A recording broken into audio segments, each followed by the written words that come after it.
Pri Seatu pravijo, da je Leon tisti najbolj drzen, dinamičen oziroma športen model izmed sestrskih v ponudbi koncerna. To pomeni, da mora nagovarjati predvsem tiste kupce, ki kupujejo bolj čustveno. In to naj bi dosegel predvsem s svojo obliko. Takšno vitko postavo avtomobila dopolnjujejo zanimivi športni detajli. Sprednji žarometi recimo so trikotne oblike in serijsko svetijo v LED tehnologiji. Zadaj pa imamo medtem LED žarometa, ki svetita po celotni dolžini zadka.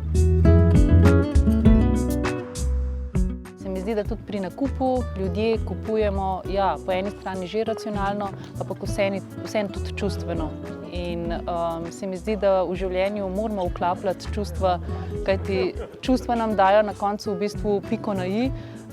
S čustvi lahko rečemo, smo zadovoljni, nismo zadovoljni. Tako da čustva igrajo pomembno vlogo. Verjamem, da ne samo v avtomobilizmu in pri znamki Seat. No, kljub temu pa ne moremo zgrešiti, da je Leon tesen sorodnik Golfa, pa tudi Octavie. In to se najbolj opazi v notranjosti. Gre za močno digitaliziran in minimalističen koncept. Tukaj imamo dva velika zaslona na dotik in pa skoraj popolno odsotnost klasičnih fizičnih tipk, ki jih nadomešča zgolj dotikanje. In glede na to, da je populacija oziroma ciljna skupina novega Leona približno 10 let mlajša od povprečne ciljne skupine, jaz mislim, da so to tisti kupci, ki to imajo radi in ki to nekako obvladajo in ki jim je to en feature, ki jim nekaj pomeni. Z Golfom si deli tudi prostornino prtljažnika kombi limuzine, ki znaša 380 litrov. No, je pa tukaj že tudi dodatna različica Sports Tourer, se pravi karavanski Leon, katere prtljažnik je v primerjavi s predhodnikom zrasel za 30 litrov na 617 litrov.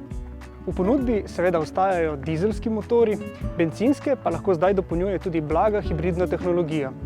No, in ko smo že pri hibridih, na voljo bo tudi priključno hibridna različica Leona, športni navdušenci pa se bodo razveselili različice Cupra.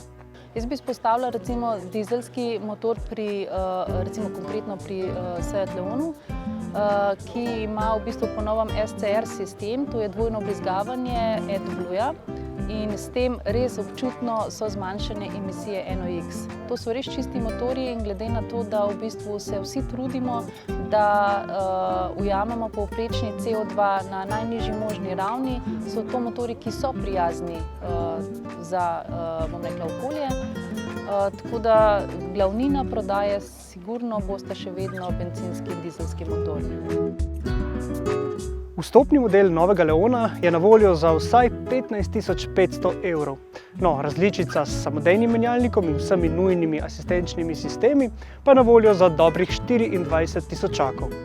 Glede na to, kaj novi Leon ponuja, se pravi od serijske opreme in vseh ostalih možnosti pri izbiri, se mi zdi, da je to nakup, rečemo, great value for money.